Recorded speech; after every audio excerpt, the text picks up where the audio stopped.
Puji Tuhan, haleluya. Pujilah Allah dalam tempat kudusnya. Pujilah Dia dalam cakrawalanya yang kuat. Pujilah Dia karena segala keperkasaannya. Pujilah Dia sesuai dengan kebesarannya yang hebat. Pujilah Dia dengan tiupan sangkakala. Pujilah Dia dengan gambus dan kecapi. Pujilah Dia dengan rebana dan tari-tarian. Pujilah Dia dengan permainan kecapi dan seruling. Pujilah Dia dengan ceracap yang berdenting. Dan pujilah Dia dengan ceracap yang berdentang. Biarlah segala yang bernafas memuji Tuhan. Haleluya. Beri kemuliaan bagi Tuhan.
Bersama-sama katakan glory, glory, haleluya.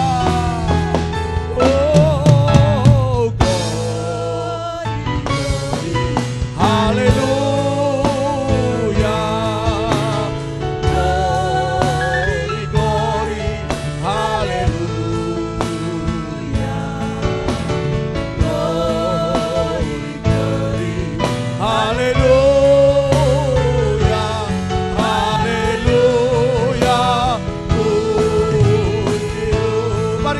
Angkat tangan kita katakan glory, glory. Oh, glory,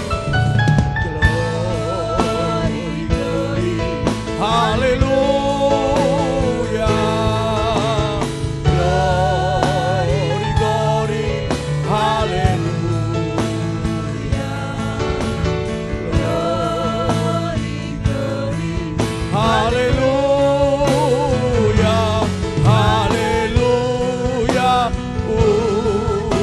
Dengan segenap hati kita katakan glory, glory. Oh, haleluya. Glory, glory, haleluya.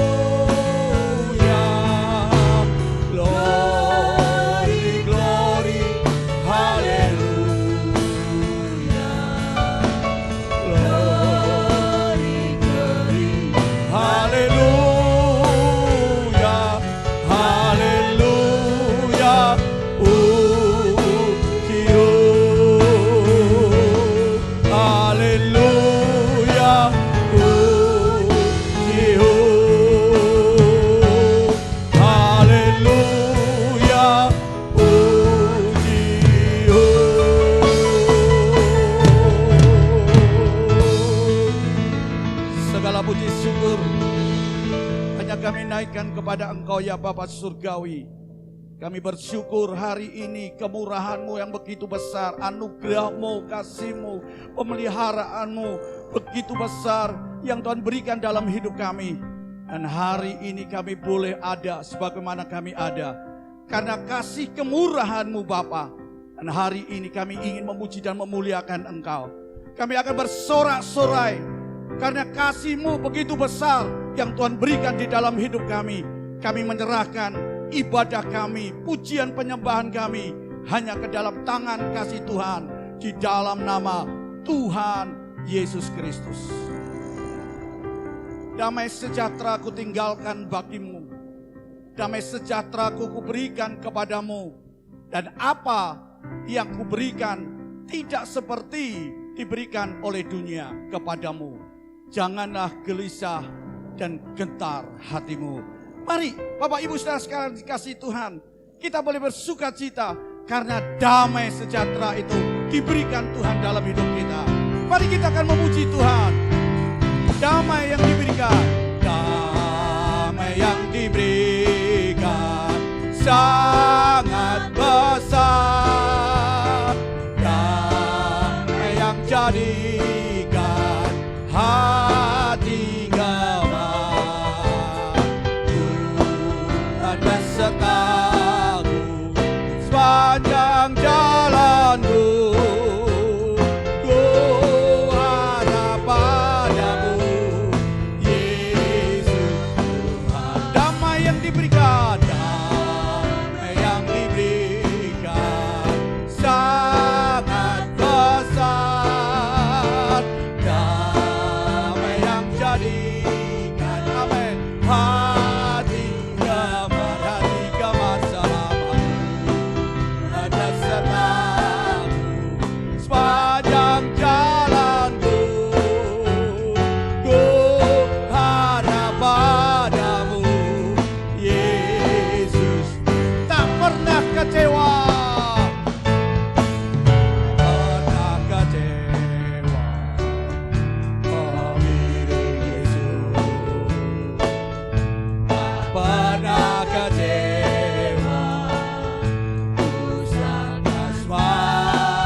Serahkan diri kepada Tuhan saudara, serta Tuhan selalu manis. Amin. Kerja buat Tuhan. Kerja buat Tuhan selalu manis. Dia pikul salib selalu manis.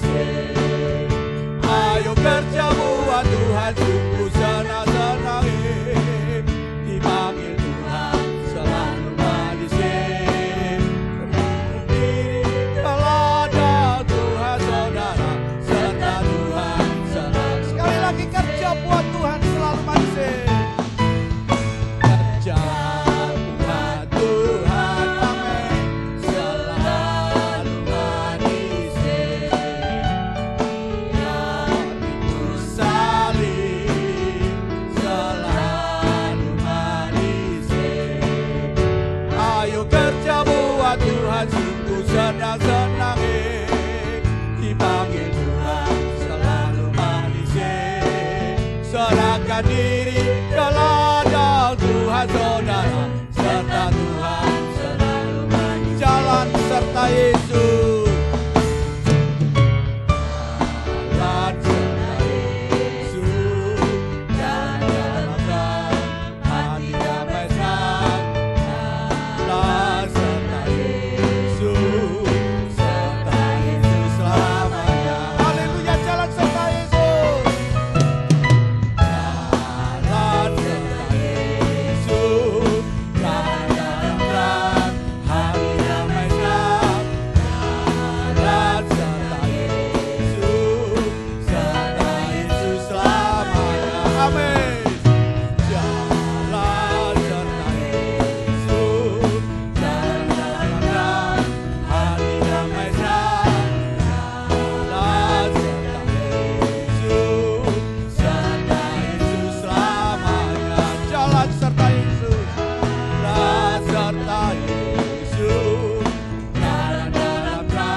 Begitu luar biasa ketika kita boleh berjalan bersama dengan Tuhan dan Tuhan bersama dengan kita.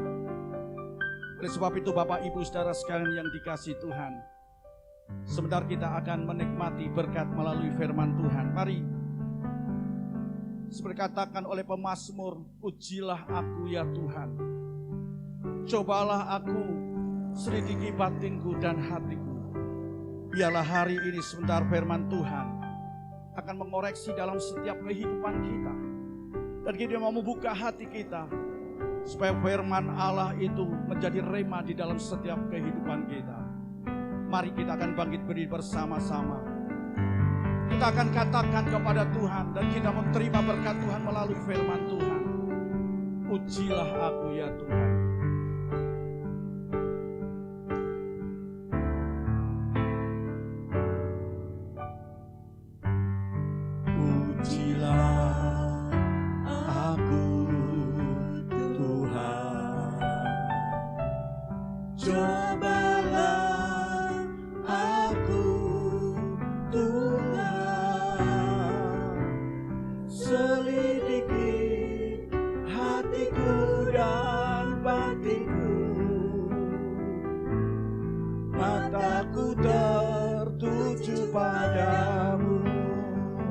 Cinta padamu Tuhan, aku cinta padamu Tuhan, aku rindu hadirat-Mu Tuhan, aku ingin selalu dekat padamu, menikmati kehadiran-Mu. Mari katakan, ku nyanyi Hosana.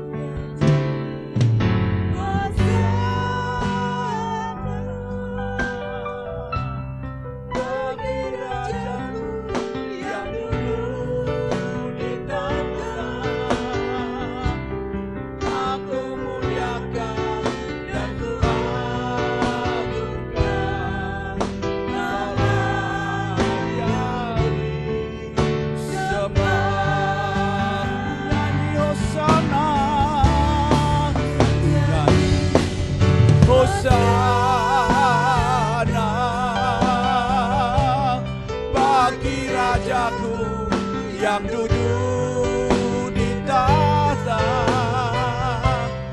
aku muliakan dan ku agungkan, Kaulah yang disembah. Katakan, ujilah aku Tuhan, ujilah aku Tuhan, cobalah aku Tuhan,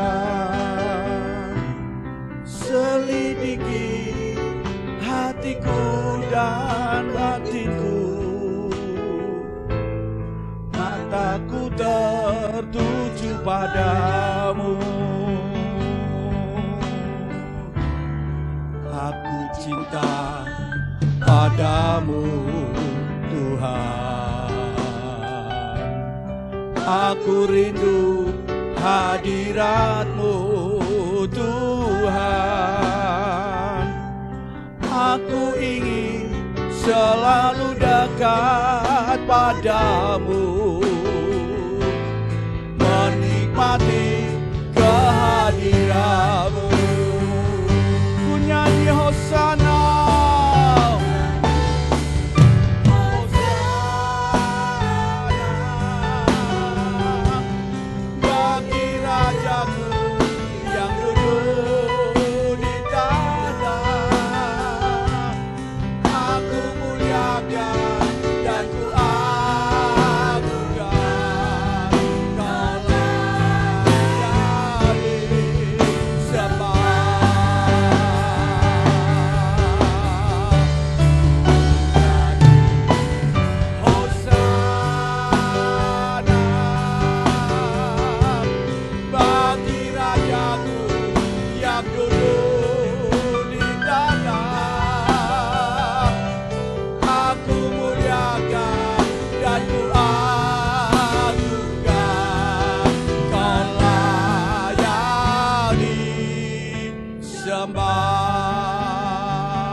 biarlah kita akan menyanyi, ku nyanyi Hosana, ku nyanyi Hosana.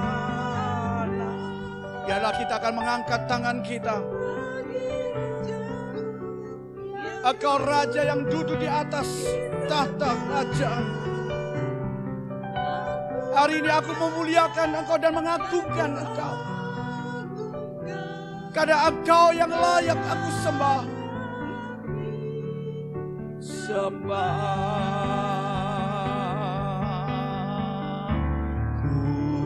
nyanyi Hosana bagi Rajaku yang duduk di tahta. Aku muliakan dan ku agungkan. Kau layani. Dengan segenap hati kita katakan, ku nyanyi Hosana. Hosana. Gloria, haleluya.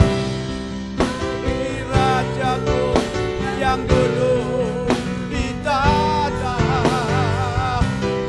Aku muliakan dan ku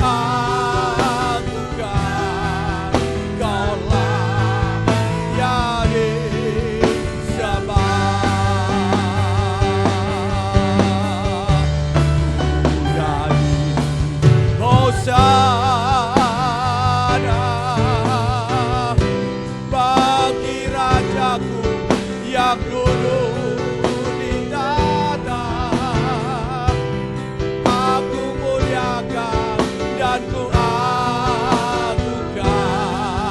Kau layani sembah. Kau layani sembah.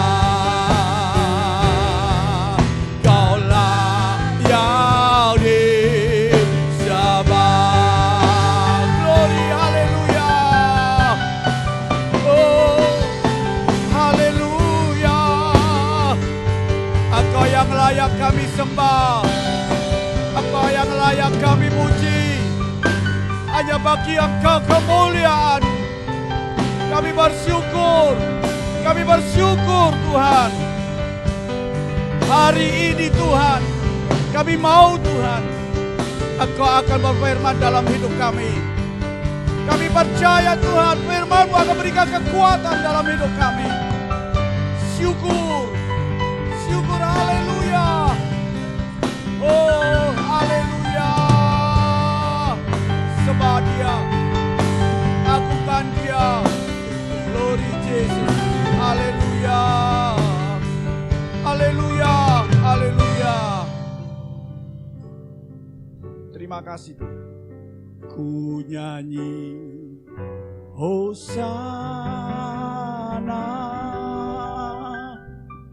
bagi Rajaku yang duduk di tahta. Aku muliakan dan ku agungkan, Kau layak disembah. Ku nyanyi Hosana bagi Rajaku yang duduk di tahta. Aku muliakan dan ku agungkan, Kau layak disembah. Kau layak disembah. Kau layak disembah. Kau layak disembah.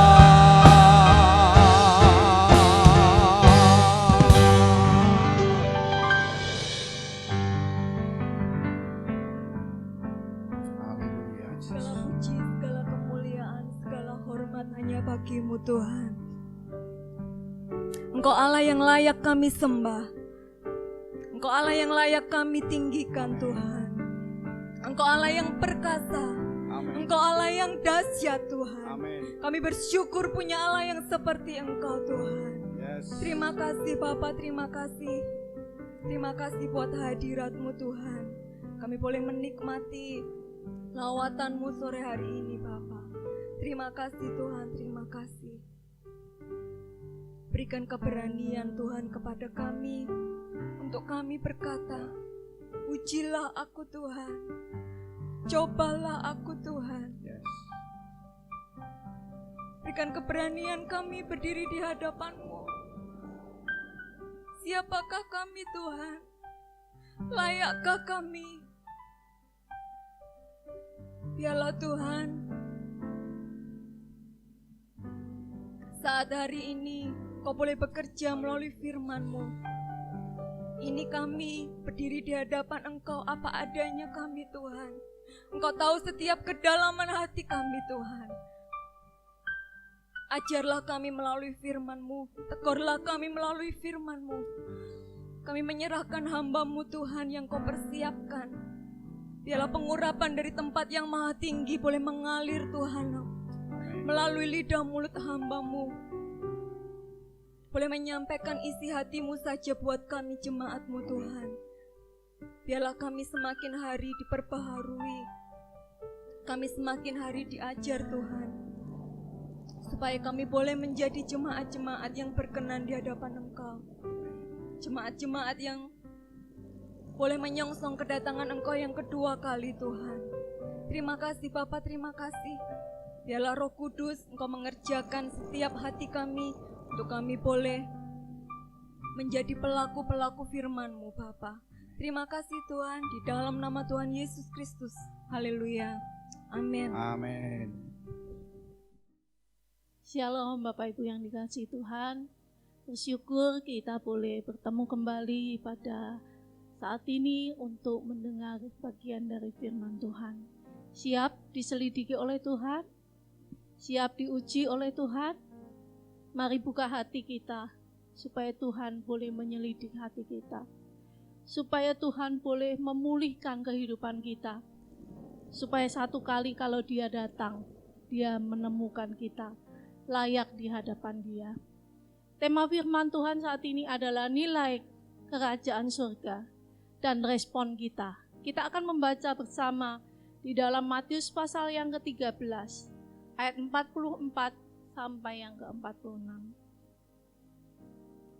Matius pasal yang ke-13 ayat 44 sampai 46. Hal kerajaan surga itu seumpama harta yang terpendam di ladang, yang ditemukan orang lalu dipendamkannya lagi. Oleh sebab sukacitanya, pergilah ia menjual seluruh miliknya, lalu membeli ladang itu. Demikian pula hal kerajaan surga itu seumpama seorang pedagang yang mencari mutiara yang indah. Setelah ditemukannya mutiara yang sangat berharga, ia pun pergi menjual seluruh miliknya, lalu membeli mutiara itu. Amin. Bapak Ibu yang dikasihi Tuhan, perikop ini mengajar kita tentang dua hal, yaitu tentang nilai kerajaan surga yang seperti harta yang terpendam dan mutiara yang sangat bernilai, dan kemudian juga mengajar kita bagaimana respon kita yang seharusnya supaya kerajaan Allah itu bisa menjadi milik kita, bisa kita dapatkan. Nah, kita akan melihat bersama. Yang pertama adalah nilai kerajaan surga.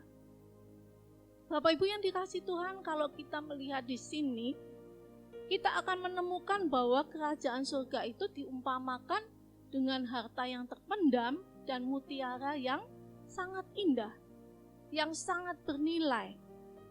Nah, apa yang dimaksudkan di sini? Artinya bahwa kerajaan surga itu adalah sesuatu yang sangat-sangat berharga sekali.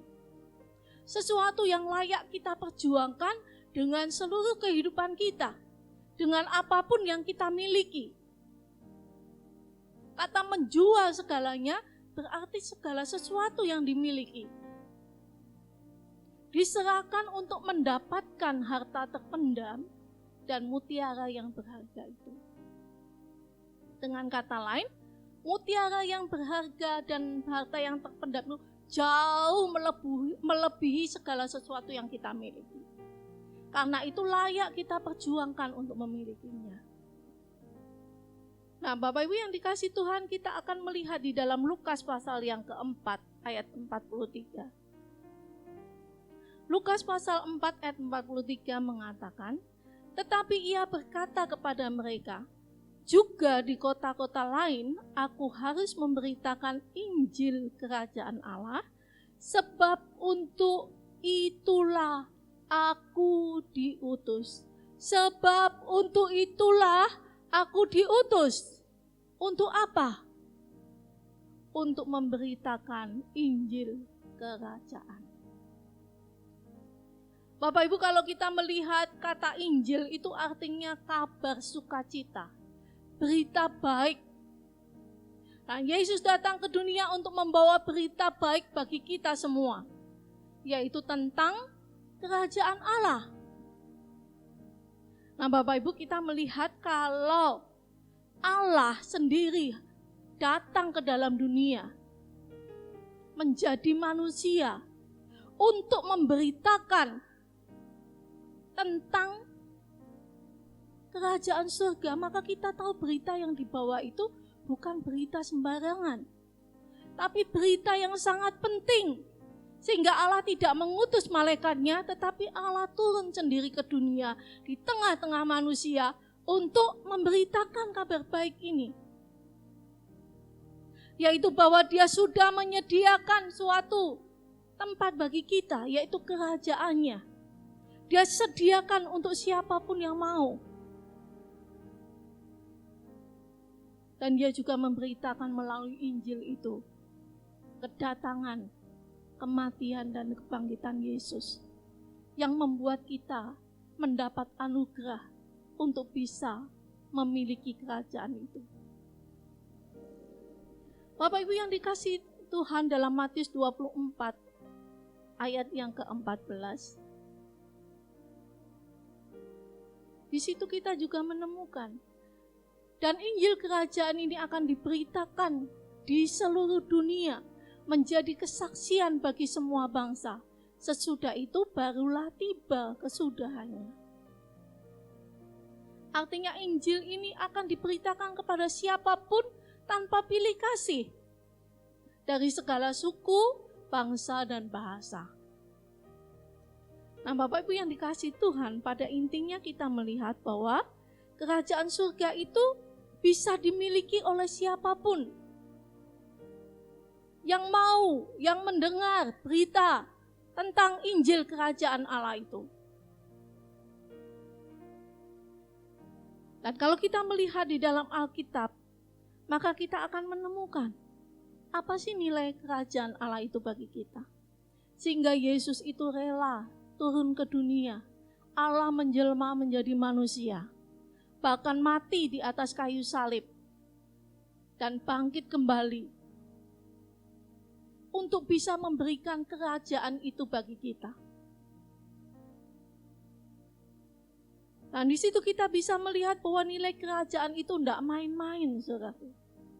Dan seringkali kita menyepelekannya. Kita menganggap itu sesuatu yang sudahlah nanti aja, itu urusan belakang. Urusan nanti kalau aku sudah tua. Urusan nanti kalau aku mau mati. Bapak Ibu yang dikasihi Tuhan, mari kita akan melihat di dalam Alkitab bahwa kerajaan surga itu dikatakan seperti harta yang terpendam. Tadi di dalam Matius 13 dikatakan seperti harta yang terpendam. Seperti mutiara yang berharga. Artinya bahwa nilai kerajaan Allah itu tidak terhingga. Mengapa saya katakan tidak terhingga? Karena itu diberikan bukan dengan uang. Itu bukan diberikan dengan kekayaan. Itu bukan diberikan juga dengan nyawa kita. Kalau kita mau mati, kita akan dapat, enggak. Tapi itu diberikan oleh Yesus, oleh Bapa sendiri, melalui kematian dan kebangkitan Kristus. Siapa yang bisa membeli darah Kristus? Enggak ada. Sekaya apapun manusia di dunia ini, tidak bisa membeli kerajaan surga. Kerajaan surga adalah anugerah, bukan usaha kita, bukan kekuatan kita untuk mendapatkannya, tetapi semata-mata anugerah yang Tuhan sediakan bagi kita. Dan karena anugerah, kita seringkali memandang enteng. Padahal sebetulnya nilai kerajaan ini tidak terbayarkan oleh keberadaan kita, bahkan oleh nyawa kita sekalipun. Tapi seringkali kita tidak menyadari karena diberikan dengan cuma-cuma. Kita menganggap itu sesuatu yang sepele. Tapi mari dalam hari ini kita mau belajar menyadari bahwa kerajaan Allah itu disediakan bukan tanpa harga. Tapi dengan harga yang sangat mahal, yang satupun manusia di dunia ini tidak dapat membelinya. Yaitu dengan darah Kristus. Kalau kita tidak dapat menyadari sesuatu, maka kita juga tidak bisa menghargai sesuatu. Kita akan menghargai sesuatu sebagaimana mestinya kalau kita tahu betul bahwa sesuatu itu sangat berharga. Selama ini mungkin kita juga tidak menghargai kerajaan Allah yang Tuhan sediakan bagi kita. Karena bagi kita mungkin itu dongeng. Ya pandak ya, bisa iya bisa enggak. Nanti masih bisa aku dapatkan. Tapi hari ini kita mau sadar bahwa kerajaan Allah itu walaupun diberikan sebagai anugerah dalam hidup kita, tapi bukan sesuatu yang murahan, tapi sesuatu yang sangat mahal, yang tidak ternilai harganya. Yang kedua, nilai kerajaan surga itu kekal. 1 Korintus 15 ayat yang ke-20. Saudara-saudara, inilah yang hendak kukatakan kepadamu, yaitu bahwa daging dan darah tidak mendapat bagian dalam kerajaan Allah, dan bahwa yang binasa tidak mendapat bagian dalam apa yang tidak binasa. Artinya tubuh dan darah kita itu enggak mewarisi kerajaan surga, karena kerajaan surga adalah sesuatu yang kekal, sesuatu yang mulia. Tapi kita akan mewarisi dengan tubuh yang dibaharui oleh Tuhan, dengan tubuh kemuliaan, bukan dengan tubuh jasmani kita. Jelas ayat ini mengatakan bahwa daging dan darah tidak mewarisi kerajaan surga. Kalau daging dan darah kita ini kemudian binasa, apakah kita yakin kerajaan yang tidak tergoncangkan itu adalah milik kita? Dan kita akan berpindah ke sana di dalam tubuh kemuliaan. Lalu mari kita renungkan. Sudahkah kita sungguh-sungguh menghargai kerajaan Allah yang Tuhan berikan dalam hidup kita? Yang ketiga, kerajaan surga itu nilainya holistik, menyeluruh. Kerajaan surga itu tidak berbicara aspek rohani saja. Hanya roh kita yang diperhatikan, jiwa kita yang kekal yang diperhatikan.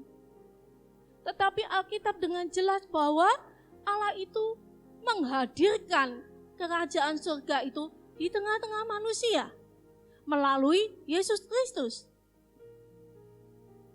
Jadi Allah dan kerajaannya juga peduli dengan hal-hal jasmani yang menjadi bagian dari hidup kita. Bukan nanti setelah kita mati, baru kita menikmati kerajaan Allah. Enggak.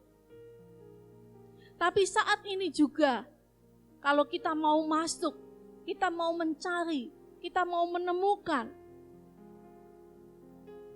dan menjadikan kerajaan Allah itu milik kita. Allah peduli dengan hidup kita. Coba kita perhatikan ayat-ayat berikut ini. Roma 14 ayat yang ke-17. Sebab kerajaan Allah bukanlah soal makanan dan minuman, tapi soal kebenaran, damai sejahtera, dan sukacita oleh Roh Kudus. Kita membaca kembali dalam 1 Korintus 4 ayat yang ke-20. Sebab kerajaan Allah bukan terdiri dari perkataan, tetapi dari kuasa.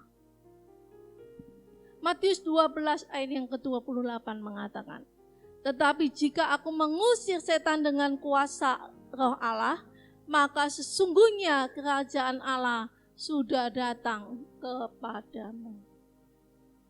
Bapak Ibu, dari ayat-ayat ini kita bisa melihat bahwa kerajaan Allah itu bukan berbicara soal nanti kalau kita mati. Tapi juga saat ini.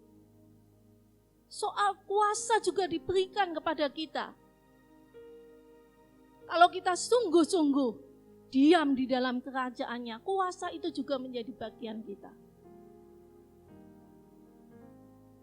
Sukacita, damai sejahtera, siapa yang gak butuh di dalam dunia ini? Itu diberikan Tuhan untuk jiwa kita. Dan bukan hanya itu, tapi juga tubuh kita.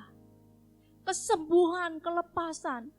Ketika Yesus di dalam dunia, kita melihat bahwa dia menyembuhkan orang sakit, melepaskan yang diracun setan. Artinya Yesus peduli. Kerajaan Allah datang bukan nanti, tapi saat ini di dalam dunia. Bagi kita yang mau menerima dia, kita akan mengalami kerajaan Allah, pemerintahan Allah dalam hidup kita. Kalau kita mau, apa yang tak ternilai yang Tuhan sediakan, itu akan diberikan kepada kita. Karena itu Matius 6 ayat 33 mengatakan, cari dahulu kerajaan Allah. Semuanya akan ditambahkan kepadamu. Bukan semuanya lalu kita minta istana, minta mobil 10. Bukan, tapi semua yang menjadi kebutuhan kita, tubuh, jiwa, dan roh kita. Yang baik dan bermanfaat untuk kita pasti diberikan oleh Tuhan. Pemeliharaannya itu cukup bagi kita dalam setiap aspek kehidupan kita. Bahkan dalam rumah tangga pun Allah juga peduli. Dalam kehidupan pribadi kita Allah juga peduli.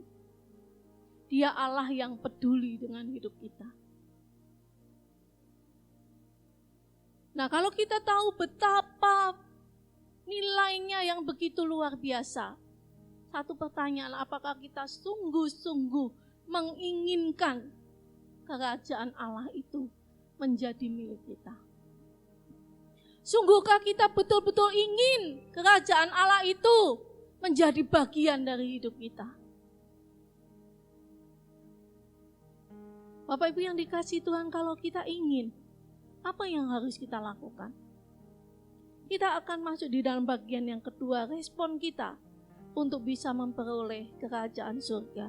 Kita akan membaca tadi, sudah kita baca ayat ini, Matius 24 ayat yang ke-14. Saya ulangi ya, dan Injil kerajaan ini akan diberitakan di seluruh dunia, menjadi kesaksian bagi semua bangsa, sesudah itu barulah tiba kesudahannya. Nah, jelas Tuhan menghendaki supaya semua manusia kalau bisa selamat. Menjadi warga kerajaan Allah. Menikmati, memiliki kerajaan Allah dalam hidupnya. Itu kerinduan Tuhan. Nah, sampai hari ini kita melihat orang yang merespon kerajaan Tuhan dengan benar itu enggak banyak. Banyak orang yang menganggap bahwa Injil kerajaan Allah itu adalah sesuatu isapan jempol belaka, dongeng belaka, yang kesalahannya dicari dari generasi ke generasi.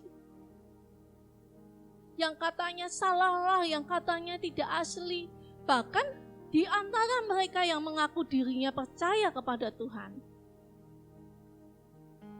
respon yang sungguh-sungguh pun tidak banyak kita temukan. Dan ini harus menjadi sesuatu yang menggetarkan hati kita dan menjadi sesuatu yang kita pertanyakan kepada diri kita. Apakah aku sudah merespon dengan benar Injil kerajaan Allah itu? Apakah sungguh-sungguh kerajaan Allah itu ada dalam hidup kita dan kita ada di dalam kerajaan Allah?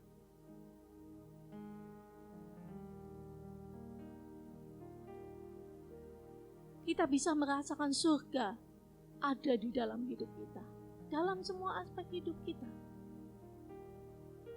Dan ini yang Tuhan mau, bukan nanti, tapi saat ini kita boleh mengalaminya. Dan sayangnya tidak banyak yang memahami hal ini.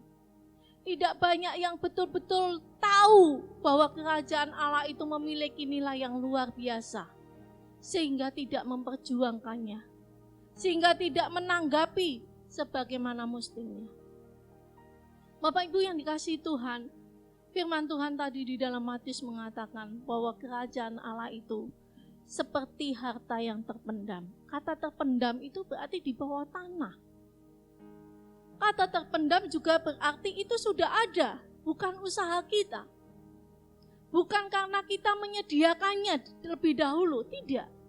Harta itu sudah ada di situ. Dia sudah disediakan Tuhan di situ. Demikian juga dengan kerang, dengan mutiara, dia juga tersembunyi di dalam laut. Dia ada di dalam tubuh binatang yang namanya kerang laut. Nah, semakin indah suatu mutiara dan semakin mahal, semakin sempurna, itu letaknya semakin dalam sekali. Kalau kita temukan yang di laut-laut yang tidak terlalu dalam, mutunya pasti tidak terlalu bagus.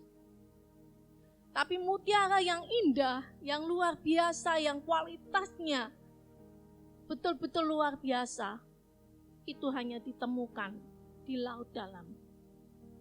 Kalau ingin menemukan, maka harus ada usaha. Kalau kita ingin menemukan kerajaan Allah, nggak bisa cuma duduk-duduk ongkang-ongkang percaya Tuhan Yesus selamat. Selesai. Percaya Tuhan Yesus, oh percaya. Sudah kita menganggap diri kita selamat. Tapi firman Tuhan mengatakan harus ada respon yang benar. Respon apa itu? Yang pertama adalah percaya dan bertobat. Markus 1 ayat yang ke-15. Markus 1 ayat yang ke-15 mengatakan waktunya telah genap. Kerajaan Allah sudah dekat. Bertobatlah dan percayalah kepada Injil. Tuhan Yesus mengatakan, waktunya telah genap, kerajaan Allah sudah dekat. Dan saat ini sudah berjalan hampir 2000 tahun yang lalu sejak kedatangan Tuhan di dunia. Berarti kedatangan Tuhan itu sudah amat sangat dekat. Kata Tuhan, bertobat dan percayalah kepada Injil. Bapak Ibu yang dikasihi Tuhan, kalau pedagang dan orang ini tidak percaya bahwa ada harta terpendam, bahwa ada mutiara yang indah, dia nggak akan pergi untuk mencari. Untuk dapat harus percaya bahwa itu benar ada, bahwa benar itu disediakan bagi kita. Kita tidak akan berjuang kalau kita nggak percaya. Dan banyak orang mengatakan, iya percaya, tapi kenyataannya enggak. Dan kata Tuhan bukan cuma percaya, tapi bertobat sebagai bukti percaya kita. Bertobat itu artinya berbalik. Berbalik kemana? Tentu saja bukan sembarang berbalik, tapi berbalik menurut arahan dari Injil itu. Menurut arahan dari Injil yang Tuhan beritakan. Kalau hanya sekedar bertobat semau-mau kita, pasti kumat lagi. Tapi Tuhan minta bertobat. Bertobat balik dari jalanmu. Ikuti arahan Tuhan. Tidak semua tempat itu ada harta terpendam, Bapak Ibu. Tapi tempat-tempat tertentu ada. Dan kalau kita nggak perhatikan, kita mau gali sampai kapanpun nggak akan nemu. Kenapa kita tidak pernah menemukan harta terpendam itu dalam hidup kita? Karena kita cari dengan kekuatan kita. Kita cari dengan cara kita sendiri. Kita tidak mau yang namanya bertobat dan mengikuti cara-cara Allah. Kalau kita ikut caranya Tuhan, pasti ketemu. Nggak mungkin nggak. Karena itu dikatakan bertobat dan percaya kepada Injil. Hidup kita harus berubah. Ada perubahan. Perubahan kemana? Sesuai dengan apa yang Tuhan arahkan, yaitu Injil Tuhan, firman Tuhan. Kalau hidup kita tidak mengarah ke sana, artinya kita jalan di tempat. Kalau kita jalan di tempat, bagaimana kita bisa mencapai tujuan kita? Kalau kita hanya percaya, ya sudah, kita nggak akan pergi. Oh ya, di sana ada. Mungkin kita ngomong dengan yang lain, di sana loh ada harta terpendam. Tapi dalam hati kita nggak percaya. Mulut kita iya percaya. Banyak orang juga mengaku percaya kepada Tuhan. Tapi perilakunya tidak menunjukkan bahwa dia orang percaya. Contohnya berani berbuat dosa kalau tidak ada siapa-siapa. Kalau tidak ada yang lihat, berani. Padahal siapa yang lihat? Tuhan. Manusia itu terbatas. Tapi Tuhan tidak terbatas. Dimanapun Tuhan lihat. Apakah kita tahu bahwa Dia hadir dalam hidup kita? Banyak orang hanya percaya berita Injil. Oh ya, Yesus mati, datang ke dunia, mati bagiku, menebus dosa-dosaku. Titik. Dosaku sudah ditebus, kok besok aku berdosa ditebus lagi sama Tuhan. Gak usah khawatir. Jadi orang Kristen itu enak. Hari ini dosa, besok minta ampun, dosa lagi, minta ampun lagi. Berdosa lagi, minta ampun lagi. Gampang. Tuhan kan baik, kasihnya tidak terbatas. Dan banyak orang Kristen berlaku demikian, percaya. Tetapi tidak menghargai. Tidak menghargai korban Kristus. Tidak mau bertobat, tidak mau mengikuti arahan Injil. Karena itu selama berpuluh tahun ya seperti itu hidupnya. Tidak ada perubahan. Tidak ada peningkatan, bahkan bisa saja malah hidupnya lebih jelek, hidupnya lebih buruk lagi, bahkan kembali kepada jalannya yang lama. karena tidak mau melangkah. Hanya sekedar percaya, puji Tuhan, amin, sudah. Oh ya, saya agamanya Kristen, percaya Tuhan, tiap minggu saya ke gereja, saya pelayanan, saya baca Alkitab. Tapi bagaimana dengan percaya kita? Apakah kita mau terus melangkah? Atau kita mau jalan, ya sudah, pokoknya aku percaya, selamat, titik. Bapak Ibu, yang kedua, kita melihat respon yang kedua adalah mencari. Bukan hanya bertobat dan percaya, tapi juga kemudian bergerak untuk mencari harta terpendam itu. Dan kita melihat harta itu sudah Allah sediakan. Kita tidak perlu menyediakan atau berjuang dengan kekuatan kita. Yang Allah inginkan adalah kita berjuang untuk menemukan itu. Harta itu, mutiara itu. Dan kita melihat seseorang yang menggali peninggalan zaman dahulu, apakah langsung ketemu? Enggak. Bisa menggali sekali, 2 kali, 3 kali, berpindah tempat, dan tidak menemukan apapun.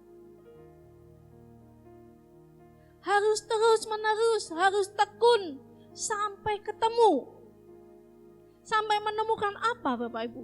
Menemukan fakta dalam hidup kita bahwa kerajaan Allah itu benar-benar sesuatu yang tidak ternilai harganya di dalam hidup kita. Dan ini pengalaman pribadi. Kalau saya mengatakan tadi kerajaan surga nilainya seperti ini, itu hanya ada di dalam pikiran kita. Oh ya, kerajaan surga memang kekal, kerajaan surga tidak ternilai. Kerajaan surga diberikan kita sejak kita ada di bumi ini sampai kita nanti masuk dalam kekekalan. Semua kita tahu, tapi hanya dengan pikiran kita. Tapi Tuhan ingin kita mencari dan menemukan fakta bahwa kerajaan Allah itu betul-betul sesuatu yang tidak bernilai bagi diri kita. Menjadi suatu pengalaman pribadi kita bahwa kerajaan Allah itu adalah sesuatu yang tidak ternilai harganya. Dan ini harus kita lakukan dengan tekun sampai kita menemukan. Nah, bagaimana caranya? Caranya baca, renungkan, dan lakukan firman Tuhan dalam hidup kita. Tidak ada cara lain. Baca, renungkan, lakukan firman Tuhan. Dan aku banyak hari-hari ini orang mulai malas baca, enak dengerin khotbah, lebih jelas. Aku lebih enak, ini loh khotbahnya bagus, ini lebih bagus lagi. Lalu kita mulai membandingkan satu dengan yang lain. Tapi kita nggak pernah menguji. Tapi kata firman Tuhan, kalau kita mau menemukan kerajaan Allah, kerajaan itu ada di dalam firman-Nya. Injil kerajaan itu. Dan kita melihat bahwa kalau kita mau melakukannya dengan tekun, kita akan menemukannya. Demikian juga dengan mutiara yang indah tadi. Dia juga ada di laut dalam. Kalau kita nggak mau mencari, tidak akan menemukan. Dan untuk menemukan yang betul-betul asli dan bernilai, kita juga harus belajar, tahu bahwa ini betul-betul asli. Kalau tidak tahu, kita akan ditipu. Harta kita habis, mutiara itu palsu. Nah, banyak orang hari-hari ini, oh ya itu bagus, oh ya bagus, tapi tidak tahu apakah itu palsu atau benar. Karena apa? Nggak pernah buka Alkitabnya. Tapi Alkitab itu akan menolong kita. Walaupun kita nggak bisa hafal, walaupun kita nggak bisa memahami semuanya, tapi ketika kita menemukan sesuatu yang palsu, kita akan ada sesuatu warning di dalam diri kita. Oh nggak benar ini kayaknya. Walaupun mungkin kita nggak bisa menjelaskan, tapi kita tahu sesuatu itu nggak nyaman buat kita. Sesuatu itu berbeda, sesuatu itu tidak sama dengan roh yang ada di dalam kita. Karena kita biasa dekat dengan yang asli. Bapak Ibu, tidak ada jalan lain sekali lagi. Hanya baca, renungkan, lakukan firman Tuhan. Lebih baik buang waktumu banyak untuk apa? Membaca dan merenungkan firman Tuhan daripada mendengarkan khotbah yang sangat banyak. Dari berbagai-bagai macam. Tapi kita melupakan yang inti, yaitu firman-Nya. Bapak Ibu yang dikasihi Tuhan, mari kita mau belajar bahwa untuk mendapatkan kerajaan Allah itu, kita tidak bisa cuma percaya, tapi kita harus melangkah menjadi pelaku-pelaku dari firman Tuhan. Menggali dan melakukan. Menggali itu bukan cuma membaca, tapi merenungkan. Menemukan sesuatu menjadi rema dalam hidup kita yang bisa kita kerjakan di dalam kehidupan kita. Kalau sekedar membaca, kita bisa membaca setahun 10 kali pun bisa. Tapi apakah kita merenungkan? Sehingga kita mengenal kebenaran yang sejati. Sehingga kita tidak mudah disesatkan.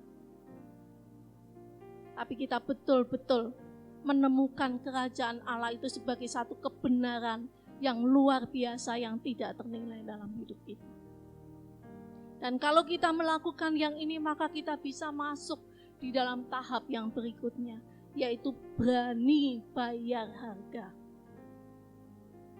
Mengapa kita nggak berani bayar harga? Karena kita merasa nilainya kecil kok.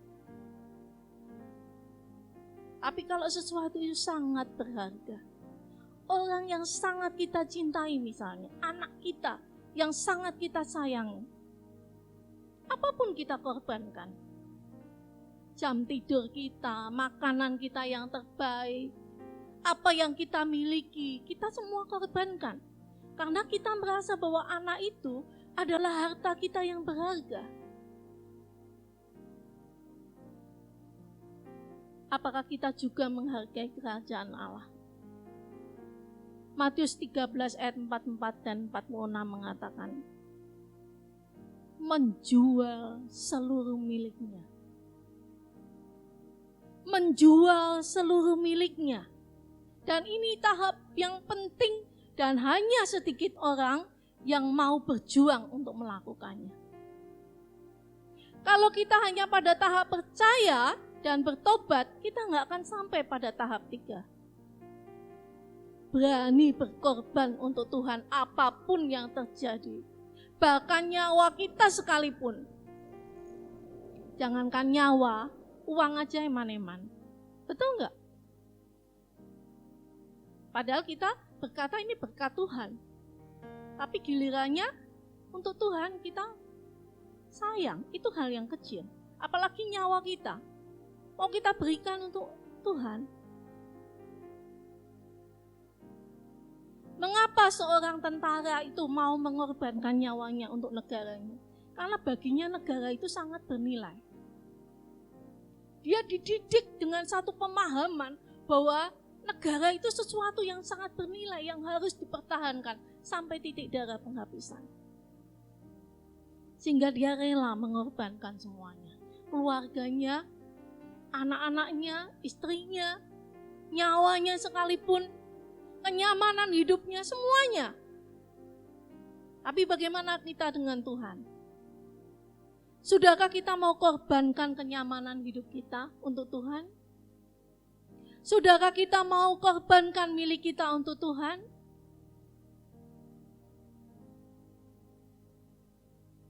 Kalau yang fana saja kita nggak bisa korban, apalagi nyawa kita. Bapak Ibu yang dikasihi Tuhan, mari kita terus bergerak. Jangan cuma jadi orang Kristen yang percaya kepada Tuhan. Jadilah orang Kristen yang bertobat. Jadilah orang Kristen yang terus menggali. Menggali untuk menemukan dan menemukan Tuhan dalam hidup kita.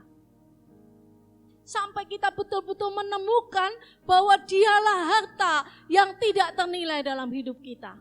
Dia segalanya dalam hidup kita.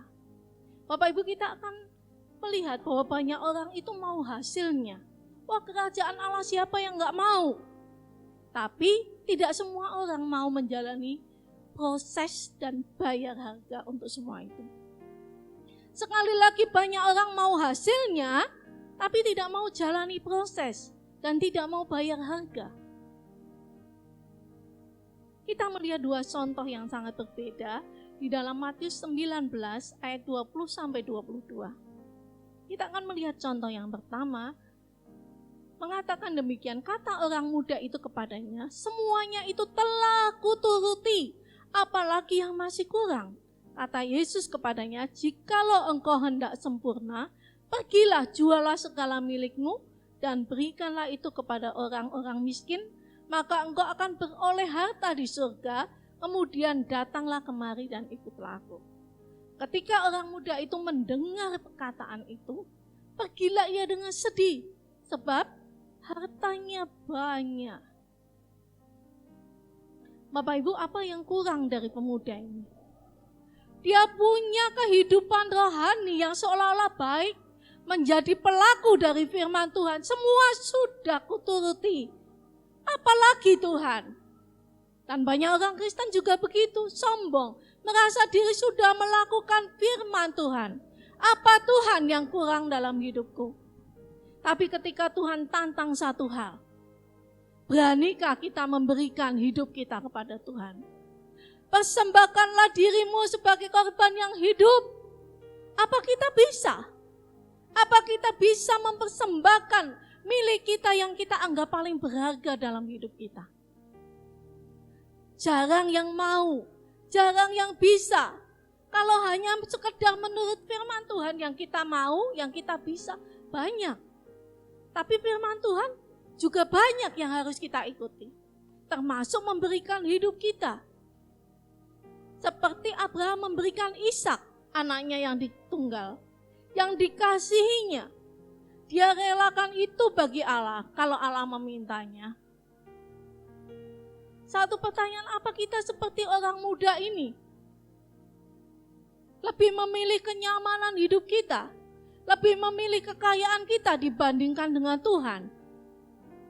Dan ini banyak kita lakukan di dalam kehidupan kita. Seringkali kenyamanan hidup itu, kebutuhan kita, prestis kita mungkin, kuasa kita, lebih kita pertahankan daripada Yesus di dalam hidup kita.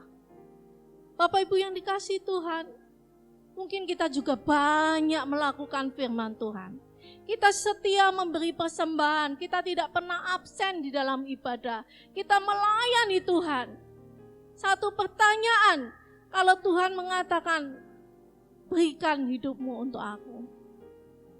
Apa yang paling kita cintai dalam hidup kita? Artinya Tuhan menuntut tempat yang paling utama di dalam hidup kita. Dan tidak semua orang sanggup memberikannya. Tidak semua mau membayar harganya. Karena tidak tahu bahwa nilainya itu lebih luar biasa daripada semua yang kita miliki. Nah, Bapak Ibu yang dikasihi Tuhan, kita melihat contoh yang kedua. Di dalam Filipi pasal 3 ayat 7-8. Tetapi apa yang dahulu merupakan keuntungan bagiku, sekarang kuanggap rugi karena Kristus. Malahan segala sesuatu kuanggap rugi karena pengenalan akan Kristus Yesus Tuhanku lebih mulia daripada semuanya. Oleh karena Dialah aku telah melepaskan semuanya itu dan menganggapnya sampah supaya aku memperoleh Kristus. Bapak Ibu tahu siapa yang mengucapkan kata ini? Tahu siapa? Paulus. Paulus itu siapa? Bukan orang sembarangan. Dia punya kedudukan. Dia juga punya kekayaan. Dia punya pengetahuan tentang Taurat itu yang luar biasa. Dia ahli Alkitab, dia tahu. Tapi ketika dia kenal Kristus benar-benar, dia katakan, aku melepaskan semuanya. Aku Aku menganggap itu semua sampah supaya aku memperoleh Kristus. Dan ini yang Tuhan inginkan dalam hidup kita. Maukah kita berjuang supaya kita bisa memperoleh Kristus dalam hidup kita? Menjadikan Dia Tuhan dan Raja dalam hidup kita. Merindukan kerajaannya memerintah atas hidup kita mulai di dalam dunia ini sampai kekekalan yang akan datang. Bapak Ibu, mari kita akan membaca ayat kita yang terakhir. Ibrani 12 ayat yang ke-28. Mari kita akan membaca bersama-sama satu ayat ini. Ibrani 12 ayat yang ke-28 dan kita akan masuk di dalam doa. Jadi karena kita menerima kerajaan yang tidak tergoncangkan, marilah kita mengucap syukur dan beribadah kepada Allah menurut cara yang berkenan kepadanya dengan hormat dan takut. Sekali lagi saya bacakan. Jadi karena kita menerima kerajaan yang tidak tergoncangkan, marilah kita mengucap syukur dan beribadah kepada Allah menurut cara yang berkenan kepadanya dengan hormat dan takut. Bagaimana ibadah kita selama ini? Sudahkah kita menghampiri Tuhan dengan hormat dan takut? Atau semau kita? Apalagi ketika kita ibadah online di rumah. Apakah ada sikap hormat dan takut kepada Tuhan? Kalau di gereja aja enggak, masih buka HP, masih guyonan, masih saling WA-an, masih ngobrol, masih tolah-toleh, masih keluar masuk. Duduknya tenang tapi kemudian mantuk-mantuk ya. Ngobrol sana sini, toleh sana sini, ingat kemana-mana, melayang-layang, itu di dalam gereja Bapak Ibu. Dan kita bisa membayangkan kalau kita ibadah offline di rumah, nggak ada yang lihat. Pakai celana pendek mungkin, jalan sana, jalan sini. Kata Tuhan, kita itu loh menerima kerajaan yang tidak tergoncangkan. Kita menerima kerajaan yang tidak tergoncangkan. Karena itu bagaimana sikap kita, apakah kita mengucap syukur dan kita beribadah kepada Dia dengan hormat dan takut. Mari kita mau berdiri di tempat kita masing-masing. Sekalipun kita ada di rumah, sekalipun kita mungkin ada di suatu tempat, mari kita menghormat Tuhan yang telah memberikan kita satu kerajaan yang tidak tergoncangkan. Mari kita belajar menghormati Dia dengan tubuh kita, dengan jiwa kita, dengan roh kita. Mari kita berikan pujian yang terbaik bagi Tuhan malam hari ini. Mari kita nyanyikan pujian haleluya 12 kali. Arahkan dirimu kepada Dia. Beri Dia hormat, beri Dia takutmu kepada Dia, beri Dia kasihmu. Haleluya. Sembah Dia dengan segenap hatimu.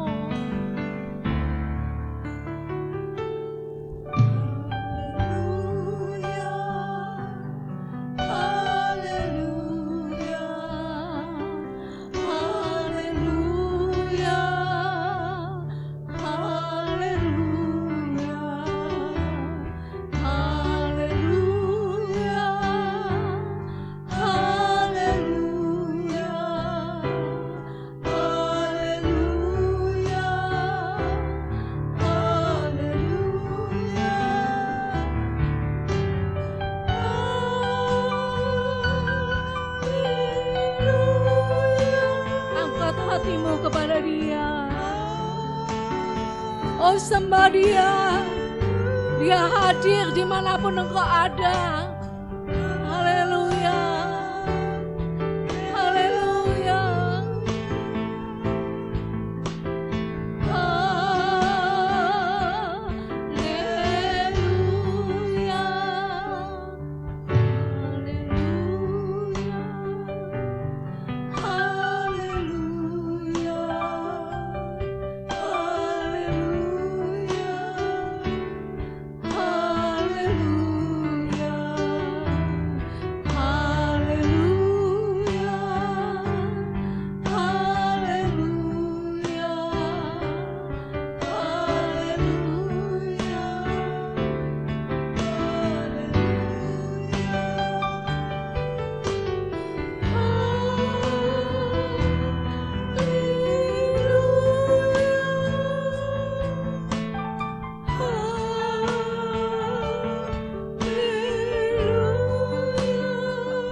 Bapa, suara hamba-Mu berhenti. Tapi biarlah Roh Kudus-Mu terus berbicara dalam hati kami. Mulai hari ini kami belajar menyembah Engkau, beribadah kepadamu dengan cara yang berkenan kepadamu, bukan dengan cara kami sendiri Tuhan. Tapi ajar kami menyembah Engkau, beribadah kepada Engkau dengan cara yang berkenan kepada Engkau Tuhan, dengan hormat dan takut kepada Tuhan, dengan menghormati hadirat-Mu Tuhan, yang hadir di dalam setiap rumah tangga kami, yang hadir di dalam setiap kehidupan kami. Malam hari ini kami mohon Roh Kudus-Mu mengajar kami Tuhan. Ajar kami Tuhan untuk belajar menyembah kepada Engkau, memuji dan mengagungkan Engkau, menghormati hadirat-Mu dalam hidup kami. Ajar kami terus mencari Engkau dengan tidak menjadi lelah, sampai kami boleh menemukan Engkau sebagai harta yang tidak ternilai dalam kehidupan kami. Terima kasih Bapak, terima kasih. Terima kasih Tuhan, memberkati setiap anak-anak-Mu yang mendengarkan firman-Mu saat ini. Engkau memakai setiap anak-anak-Mu Tuhan menjadi alat bagi kemuliaan nama-Mu.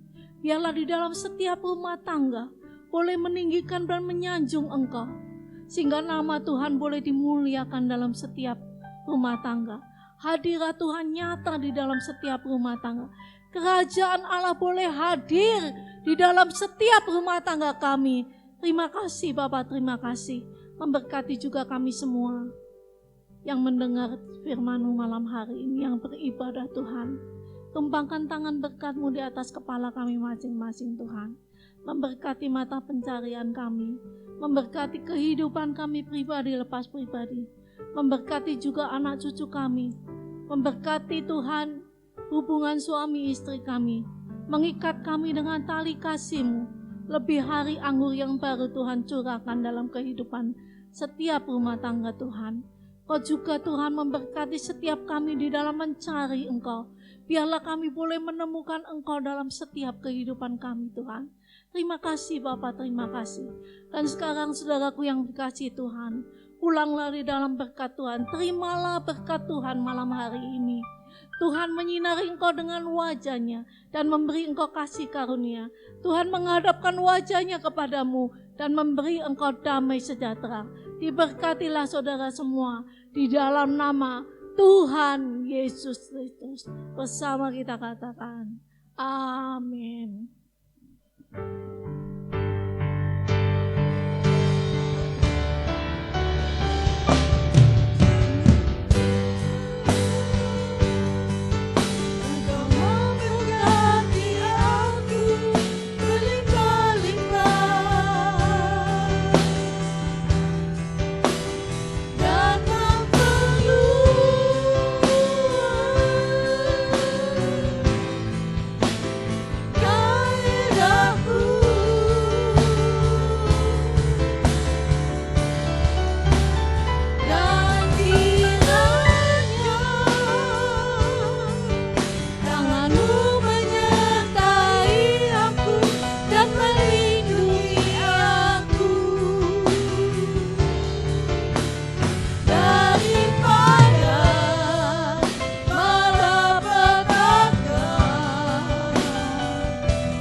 Tuhan memberkati, Tuhan menyertai kita.